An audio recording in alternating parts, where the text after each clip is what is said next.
Hey everyone, welcome back to episode 17 of Why the Hell Do We Care? Today we are going old school with a lot of the original Dynasty Warriors, an original Samurai Warrior, and another from Samurai Warriors Extreme Legends.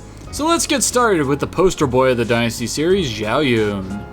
Zhao Yun was born in 168 AD and was among the first Dynasty Warriors, and is pretty much the poster boy for the whole series.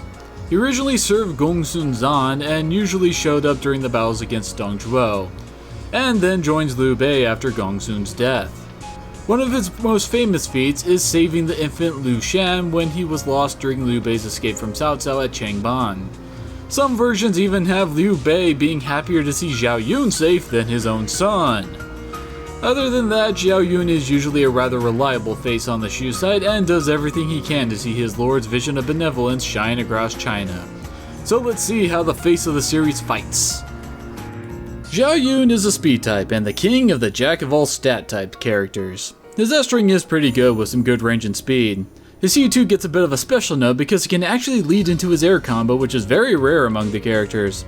I also just love his C3 EX attack for being both multi-hit and having the cool spinning drill finisher at the end. His C4 hits all around him, and his C6 has both a long range shockwave and a large area hitting attack as well.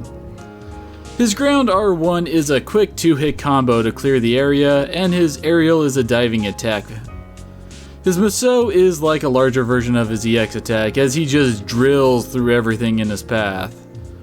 His passive is Solidity, which reduces damage received from enemy officers. Overall, Zhao Yun is a pretty solid character. While he may not stand out in power or speed, he stands out in being able to pretty much handle every situation he is put in. It is unknown when Zhang Fei was born, but he was one of the original Dynasty Warriors. He is usually one of the earliest available Shu characters since he joins up with Liu Bei as early as the Yellow Turban Rebellion and is involved in the famous Oath in the Peach Garden. He was known to be only second to Guan Yu in bravery and might. Probably his most famous feat was acting as the rear guard for Liu Bei as he fled from Cao Cao. At the Changban Bridge, it is said that Zhang Fei's war cry was so powerful, it stopped Cao Cao's army in its tracks. However, he was also known for having a very short temper and beating his subordinates for insubordination and sometimes even killing them. He was also known for getting drunk off his ass, leading to even more beatings. This led to his downfall as his subordinates killed him while he was in a drunken stupor and fled to Wu. So let's see how much of a drunken master Zhang Fei is. Zhang Fei is a power type and is all about big wide swings and powerful attacks. His S-string is a bit slow, but it hits in a pretty large area, making it perfect for groups. His C2 is actually a 3-hit combo rather than just a straight launcher. His C3 EX attack is pretty simple but effective with a giant power swing for the finisher. His C4 is a pretty standard crowd clearer, and his C5 hits in a pretty large area, making it nice for groups. His C6 is a throw and a pretty awesome one as he just impales his enemy and slams them into the ground a bit. His ground R1 is his famous battle cry to throw his opponents back, and his air 1 is a dive attack that leads into a combo. His Musou is pretty much just him wailing on everyone in the area around him. His passive is Vitality, which boosts everyone's life gauge, which is always nice.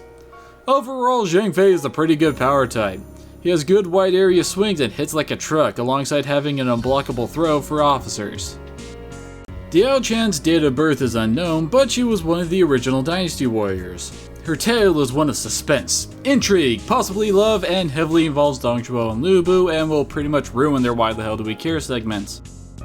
Dong Zhuo was an evil despotic ruler who pretty much usurped power from the emperor and adopted the greatest warrior at the time, Lu Bu, as his son, so is feeling pretty untouchable.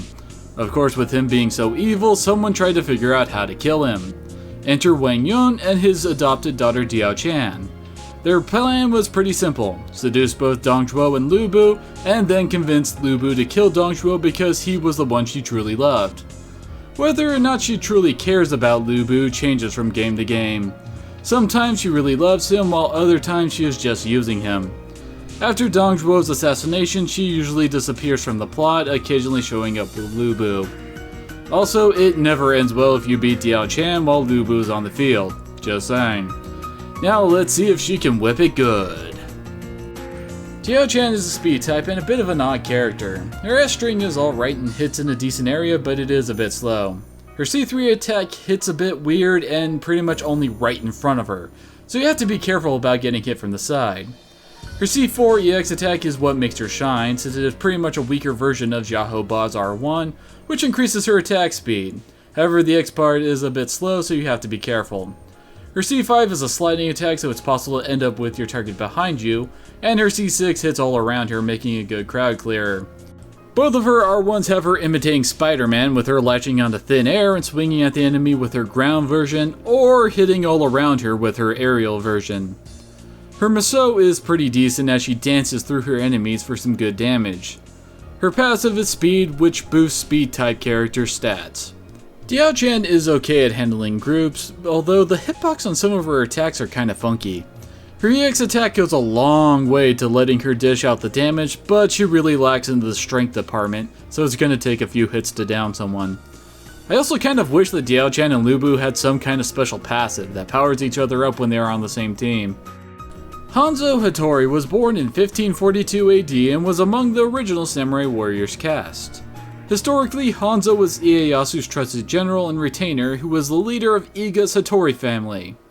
When it comes to video games, he is the master of all ninjas since Iga was known for its ninjas.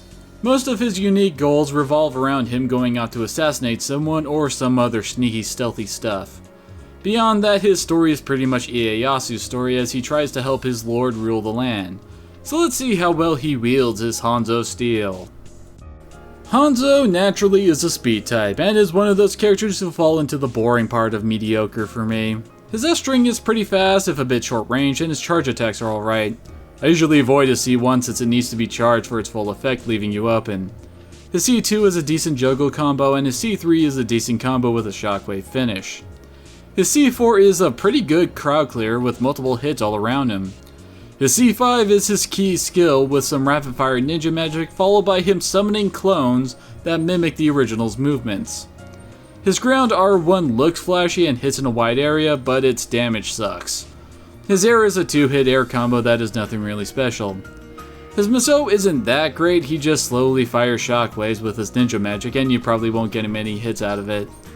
His passive is Efficacy, which increases all damage to enemy officers.